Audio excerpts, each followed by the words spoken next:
地老虎是菜地里面我最讨厌的害虫，没有之一。它能够一夜之间就把菜地里面的幼苗全部啃食掉。大家好，我是小 K， 今天和大家来分享一下地老虎对我们菜地的一个危害，以及我们要怎样去做预防。去年的菜地当中呢，小 K 并没有发现地老虎但是呢，在秋天的时候呢，小 K 就发现菜地里面有很多的飞蛾。这些飞蛾呢，估计在晚秋和冬天的时候，已经在小 K 的菜地里面呢产下了很多虫卵了。所以今年在移栽的时候呢，小 K 就发现有很多地老虎。地老虎呢，生长环境和我们菜地里面蔬菜瓜果的生长环境非常接近，所以呢，它会长期都在。如果我们没有把它消灭掉的话，因为它最适宜生存的温度是14到26气温27度以上就开始慢慢的下降。因此呢，在5月到7月呢，是它的高峰期那菜地里面的杂草，也包括我们自己在种植期间残留在菜地上面、菜床上面这些枯枝烂叶呢，也是它喜爱的生长环境。综合以上，小 K 就明白到为什么只有这个菜床地老虎特别严重。因为这个菜床呢，在秋冬的时候埋下了很多蔬菜的枝条在底下，还有树叶用来做堆肥的，但整个冬天下来呢，这一堆的物质没有100%的腐熟成为堆肥土，所以里面还有一些残留的枝条早春的时候没有把它拿出来，它就在里面成为这个地老虎的一个食物。那我们怎么样去预防这个地老虎呢？在夏季末了还有秋天的时候，我们就看到在夜间飞的那个蛾我们就要把它捕捉起来。这样子做呢，可以预防它产卵。接着呢，我们就要对土壤呢进行一个深耕，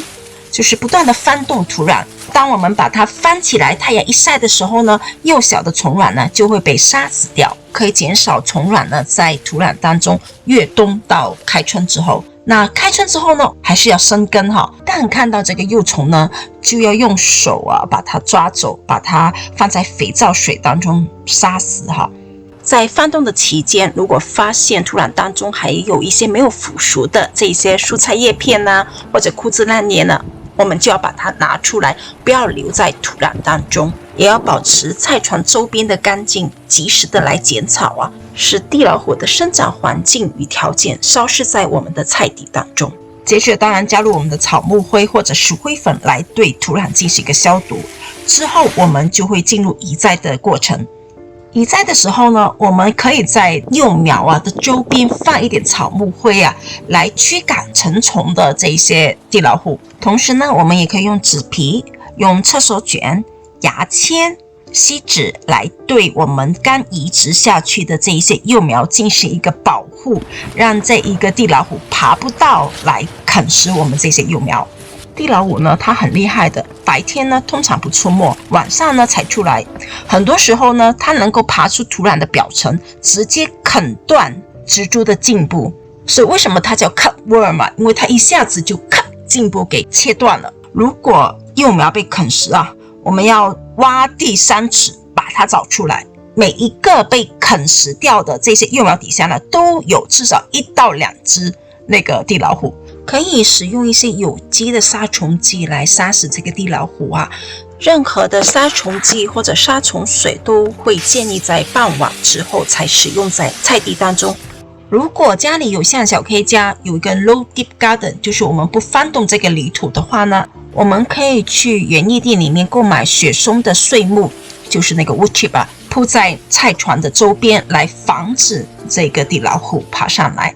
同时呢，也利用这个地膜减少这个土壤暴露在外，当飞蛾要采产卵的时候呢，没有地方去产卵。另外还有个办法呢，可以预防这个地老虎呢，就是避开它，晚一点种植。在早春土壤开始温度升温的时候呢，它就出没了。那我们可以避开那个时间，不在地里面种菜。那小 K 觉得这个方法不适用于艾蒙顿因为我们可种植的周期本来就很短，一直延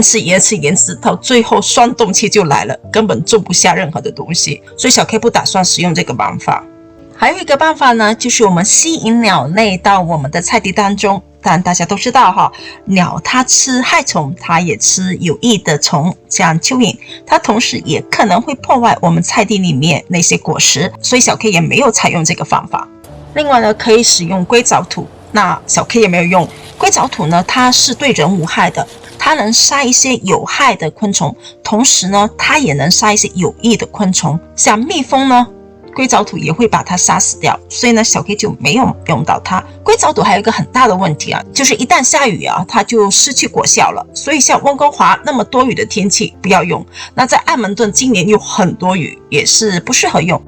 今天看完这个视频之后呢，大家不妨来到菜地当中去逛一圈。如果真的发现有幼苗被啃食掉，我们可以把这个幼苗拔出来，再重新的移植或者是重新的栽种种子。这次呢，我们记得要加入草木灰，并且在幼苗或者种子周边呢放上这个厕所纸或者是其他的 border 来预防地老虎来啃食。